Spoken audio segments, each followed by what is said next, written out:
Welcome to this week's vlog. I know that some of you have now had over 50 days of consecutive rainfall.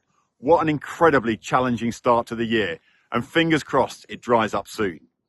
I've had a conversation with the Chief Veterinary Officer, Christine Middlemiss, this week around the emerging TB strategy. It's absolutely essential that when that strategy is published, we collectively believe there is a way forwards to try and eradicate this insidious disease. It must have the ambition within it to enable a genuine pathway to trying to mitigate the impacts of this terrible disease. So it was a good opportunity to put forward our concerns with how things are at the moment, to make sure that we really do have the governance structure where we can influence the outcomes, and the recognition that we must have epi-led culling in areas where there are hotspots, where we know it's within the wildlife.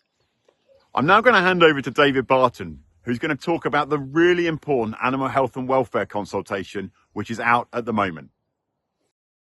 Hello, Defra are currently consulting on tail docking and castration of lambs. This is really important, and we need to get as many members to respond as possible. What they're looking at is to take away the ability to do that before 24 hours of age, and the need to use analgesia and pain relief when we're doing those procedures. Now, we know we do this for the very best animal welfare reasons, and it's essential that we retain the ability to do this from 0 to 7 days without the need of analgesia or pain relief, unless they're being surgically removed.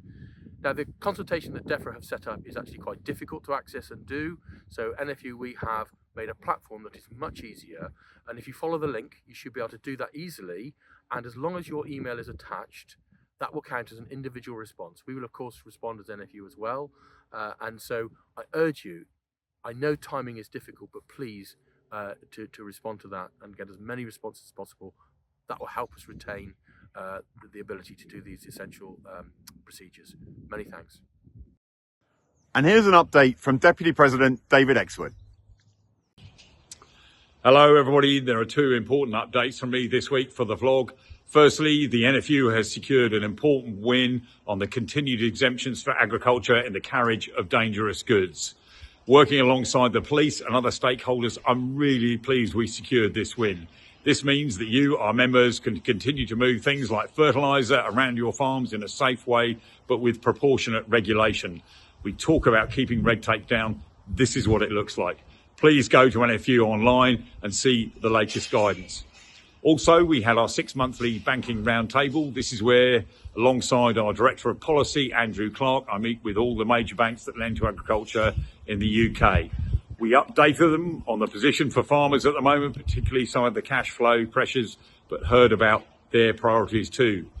We look forward to a more positive 2026. They made it very clear they will continue to support UK agriculture, and we've had good discussions about how we can build confidence in the industry. That has to be the priority now. I look forward to seeing many of you at conference next week. I think it'll be a really good event. I look forward to seeing you there. Thank you. There's been a lot of focus this week on the build-up to NFU Conference, which is taking place in Birmingham on Tuesday and Wednesday. We'll be joined by the Secretary of State and the Farming Minister, and it's a really good opportunity to have your questions answered. For those that are attending, please do send those questions in, and for all of you, you have the ability to listen online. I'm really looking forward to next week, and I hope to see you there. Thank you.